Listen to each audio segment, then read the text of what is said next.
PaperX is a team in the VCT Pacific League that has gotten very close to winning an international trophy. However, after coming up short in multiple grand finals and multiple different top 3 appearances at international tournaments, they have not been able to get the job done. And after a 2024 season in the VCT not going as well as previous years, is this team past their prime? They did opt to keep their roster the exact same, not making any changes by either roster or coach, so they did decide to go the run it back option. But was that the right option, and can this team finally win in 2025? That is a question we are here to answer. So this is the board we have today. This is much like all the other season debriefs I have done for other VCT teams. Haven't done a Pacific team in a while, so figured I would get that going. And I figured I'd start with this team because PaperX is very interesting. The second half of the 2024 season did not go very well for them. They of course were dominant within their own region, which they always are, but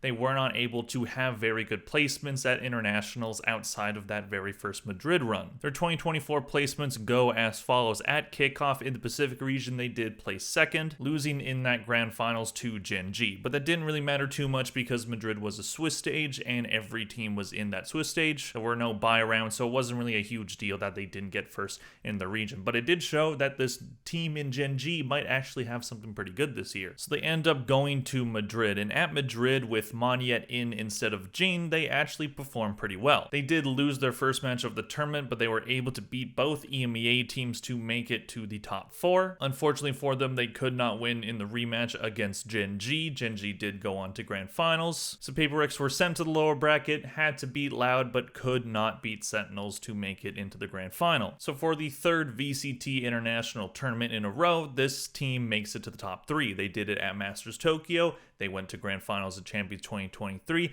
and they made it to top 3 at Madrid. So they're still getting good results at the international level, and doing this while having a roster change because Jean was not expected to join this team. They did bring in Monnier to be their new main Raze player, as well as him having the skill of being able to flex to a controller. So what Monnier provided for the team was that he was a very good Raze player, which they needed to find because Raze was very good in the meta at that point, but he also could flex to other roles, giving this roster a bit more diversity with their character select. And as you can see right under me, their character select was just a huge mess and a lot of flexing going around by basically all their players, but we'll get to that later. But that's what Monnier provided. But they ended up being able to make it work for Jane to come back into the roster. He originally was not able to be on the team's roster because he was supposed to be doing Singaporean military service, but he had a health issue that prevented him from being able to fulfill that, so he ends up going back to the roster. So they reversed the swap. Monnier is off the roster and Jean has returned. The 2023 roster that almost won champs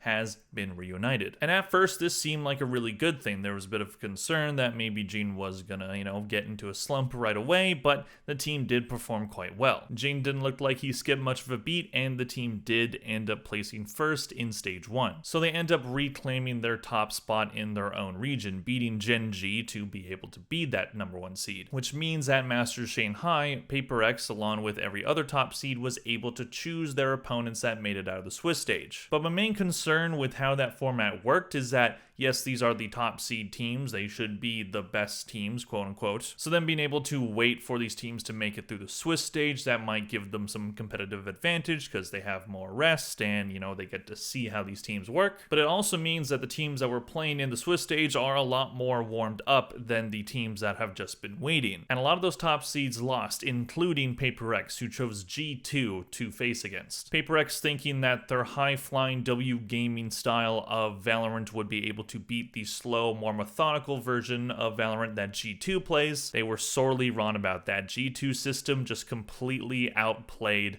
PaperX's system. PaperX did end up bouncing back and beating Edward Gaming right after that, but they did fall to 100 Thieves to end their Shanghai run and their worst international performance in about 4 tournaments. 5th to 6th placement at that tournament, just shy of top 4. So it's not a huge step back in terms of placements, but it felt like one for this roster because expectations are very high. Again, this team has been in multiple grand finals. They've made top 3 at so many different tournaments. Even dating back to 2022, they placed top 4 in their first international, and they almost won Copenhagen. So this team's been waiting for success for a while, so seeing this result at Shanghai definitely raised some eyebrows. And this tournament right here kind of spelled the end for Paper X's dominant run in 2024. They end up placing third in their own region in the Stage 2 playoffs. So not only do they not win in their own region, they also don't even make it to the grand finals of that playoff bracket. But hey, champs is where it all matters, so surely they should be able to do well there, right? Not exactly. They end up facing against G2 right away in the group stage, and it went even worse for them than it did at Shanghai, losing that match 2-0, whereas in Shanghai they were able to get a map. They would be able to beat Foot Esports, a Turkish team in the EMEA League, but they had to face Edward Gaming right after that. And as we know, Edward Gaming went on to win that entire tournament, so they were able to knock out Paper X. That matchup usually goes the way of Paper X, but Edward Gaming were able to get this one in a 3-map game. So that ends their year. A 9th to 12th placement, a group stage placement for this team was not what they were hoping for. Obviously, every team is trying to win, but with a team that has gone in so close so many times, you don't like to see this seemingly steady decline. Their performance at internationals is getting worse. Their performance in region is getting worse. Their performance at champions, the most important tournament of the year, not where you want it to be. So when we look at some statistics, how did this team do in terms of map pool? Well, their best map was Sunset in 2024. 16-3 record, attack was 57% and defense was 61. Very solid record on that map, only losing 3 times, but one of those losses was against Edward Gaming at Champions, so that's got to stain at least a little bit. They don't have too many maps that are terrible for them. They had a pretty solid map pool throughout the entire year, but Ascent they did have a losing record on. 5 wins to 7 losses on that map on the year. Attack was 46% and defense was 51. So defense was okay on that map. Attack was not over the 50% range, so that is some unfortunate numbers. Looking at their total attack and defense rounds, they had 925 rounds on attack, 54% win rate, winning 497 and losing 428. On defense, in 874 rounds, they had a win percentage of 53%, 464 wins to 410 losses. So their stats when it comes to both maps and attack and defense, they do have winning records overall. However, it is those big moments, those really big matches that they weren't able to show these kind of positive numbers on. Losing against teams that you had an option of not playing against in G2, having their W gaming style be countered multiple times throughout the year, and just not looking as crisp as they used to. When that W gaming style is working for them, they're going aggressive, they're going insane, and they're just out aiming everybody. When other teams are able to use systems to break down that style of play, they tend to crumble. And I don't know if this team has enough structure to overcome that kind of adversity. Looking at their best and worst in-region matchups, they absolutely loved playing against T1. 4 wins against T1 to 0 losses. Forsaken loved playing against his brother this year. In terms of their worst matchup, it is a tie overall throughout the year, 3-3 versus Gen G. I would say Gen G overall got the better of that matchup, even though it is even, and Gen G performed much better internationally, winning Pacific's very first international trophy. So I think what we're seeing with Gen G is they are now the top dog in the entire Pacific. Yes, they lost Meteor and Lakia in the offseason, but they still have a pretty solid roster, but we'll get Gen G on a different video. But I think what Paper X has been kind of lucky on is that the Pacific region has been quite top-heavy the last 2 years. In 2023, the region was dominated by Paper X and DRX. That was kind of the same in 2022 when all those regions were split up and Valorant was open bracket, but we saw a lot of the same teams in these Asian countries make it to these internationals, and some perform well, but usually choke at the big moments. That has now changed with Gen G. Gen G comes in, DRX had not as good of a year in 2024 as they used to. Now heading into the 2025 season, we've seen T1 supposedly get a lot better by bringing in both Meteor and Buzz. Gen G still has a very solid record, keeping 3 pieces of that championship winning roster, and the replacements for the players they lost, not bad either. So now there's a lot more competition in this Pacific region, so Paper X might not be able to feast on their in-region team teams like they used to. I still think they're much better than most of the teams in the Pacific League, but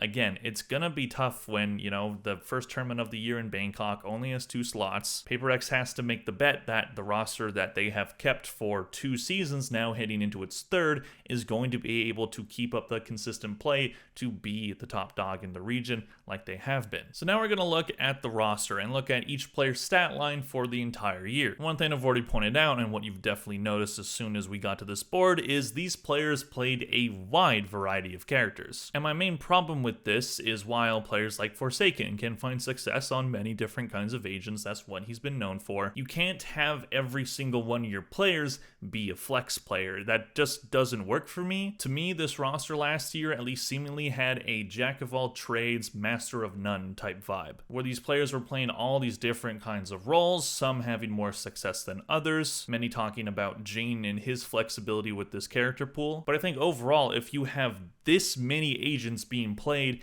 it's really hard to find some consistency in that. PaperX would try many different and unique things in region, but when it got to the international tournaments, a lot of that kind of just went away, and it just didn't work when they really needed it to, and teams can kind of just outplay them. Throughout most of their time in Valorant, they've been able to outskill W Gaming, just out-aggress everybody. Teams are getting a lot smarter. Flexibility in rosters is very important, but also having players be really good at one role is very important as well, and they didn't have as much of that as they did in previous years. Starting with Something, a player that came in during the 2023 season and performed very well for them. During 2024, he had a pretty solid year for his stat line, an ACS of 219 on the year, 1,397 kills, 1,248 deaths, 404 assists for KD ratio, topping the team at 1.12. Something was mainly their duelist player last year, but also played a variety of other roles. For the duelist role, he played Jet, Reyna, and Yoru,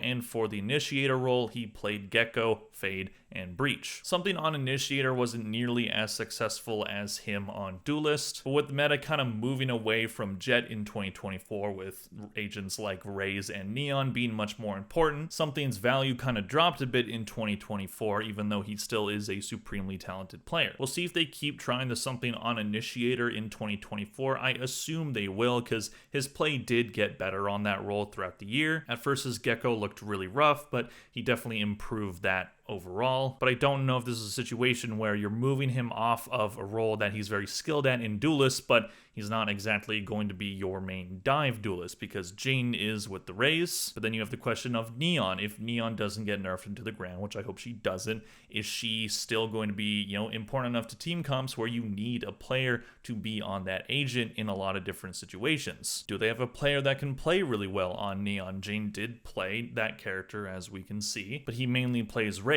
and if you're moving these players away from what they're really good at, can you still be successful, or is this roster just not meant for the new meta? Moving on to Forsaken, he had an ACS of 204.83 on the year, 1,335 kills, 1,256 deaths, 676 assists for KD ratio of 1.06. As Forsaken does every year, he played nearly every single character under the sun. The ones that I could find, I probably missed some, but Cypher, Fade, Yoru, Raze, KO, Harbor, Neon, Breach, Sky, Sova. Forsaken is known for his flexibility. He's known for being the main leader and driver of that team. He's not this team's IGL. This team doesn't really have an IGL, which I think is kind of a big problem. But Forsaken has basically been their de facto leader, and a lot of their play kind of runs through him. So I don't really have any problems with how Forsaken played last year, or his overall performance, or his character pool being as big as it is. They like to try him out on different things, and you can trust him wherever he is needed. But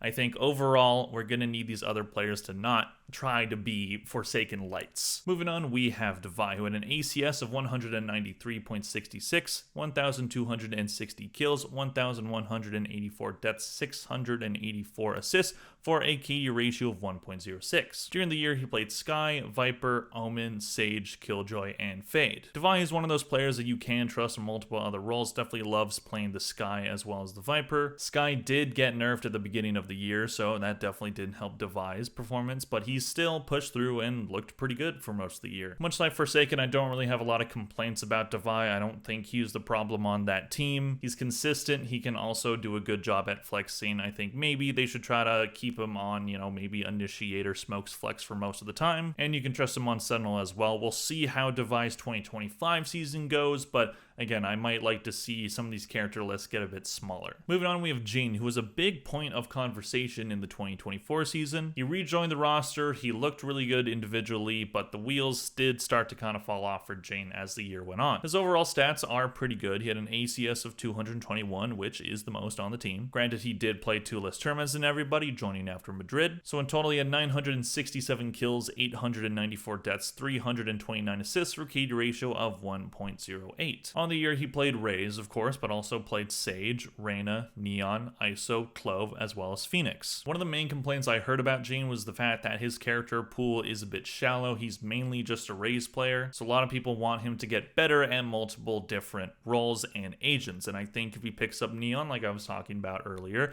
I think if he gets really good at that character, that could be huge for this team. But PaperX definitely tried to make his character pool more deep and to make him play these other roles. We had him playing Smokes, we had him playing other duelists that aren't as competitively viable. ISO did get buffed throughout the year, so seeing teams pick him up and try him in different situations, I don't know if we've seen the full extent of that, so maybe we see more of that from Jhin. But I think with the confliction of having Jhin as something, having these 2 players that are mainly just duelist players, different kinds of duelist players, but still mainly duelist players, having these players play these different roles doesn't necessarily play to their strengths, and that could hurt them, and I think it did last year. Moving on, we have Mindfreak, who has the lowest amount of characters played. On the year, he had an ACS of 183.5, 1,180 kills, 1,176 deaths, 569 assists for a KD ratio of not exactly 1, but like point whatever. He played Omen, Viper, and Brim, but also a small sample size of Sova. Mindfreak's year overall, I do think, was pretty good, and he is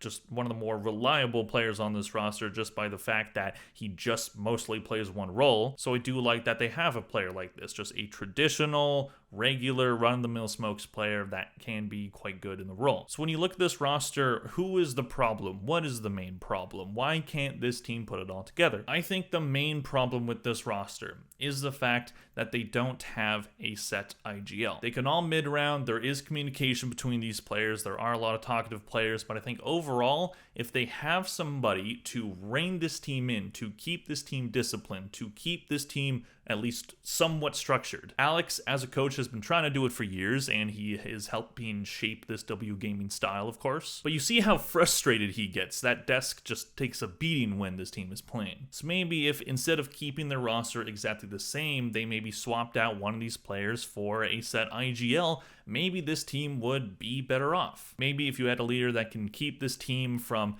making the crucial mistakes that they ended up making that cost them these big international matches, and can make this team play with a bit more of traditional Valorant style. I still think that the W gaming style can work. I don't think that that's the main problem. I just think its execution is what is kind of lacking at this point. And just from the amount of characters all of these players played, I think that that is abundantly clear that that is the style that just doesn't work right now. Having a flexible roster is very important. We saw a lot of teams be successful and win tournaments by having rosters with players that can go on multiple different agents. It's not good to specialize in just one character, because if that character gets nerfed, then you're kind of screwed. But I do think that this is just too much attempt at flexibility. Forsaken's character list is always going to be as huge as it is, but I think we need to trim some of the fat down, and I think an IGL can definitely help with doing that, but they don't have that this year. They definitely have this skill to win a tournament. I think in terms of individual skill, they're one of the best teams in the entire world. They just haven't been able to put it all together, because we've seen that individual skill doesn't win you tournaments. Pretty much every single team that has won an international tournament in Valorant's 4 years of international esports has had a star IGL. And this team doesn't have that. They're just very aggressive, and they have a ton of skill. But I think to win in today's Valorant, you need more structure. You need more discipline. You need more patience. You need someone to help rein you in, and I don't know if they have that right now. I would love to be proven wrong. I have predicted this team to win multiple tournaments at this point. I'm never picking them to win an international again until they show me that they can do it. And we've also seen that it's very hard to have the same exact roster be dominant for multiple years. Even a back-to-back winner in Fnatic in 2023 couldn't carry that success into the next year. We haven't really had a dynasty in Valorant at this point, and PaperX, they haven't even won a tournament, and they've kept the same roster for heading into its third season. So longevity is a problem that a lot of teams in Valorant have had, and PaperX is attempting to do it despite them not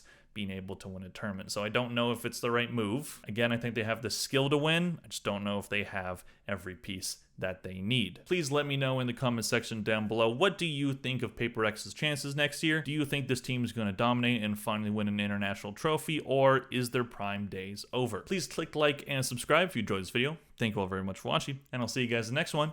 Bye.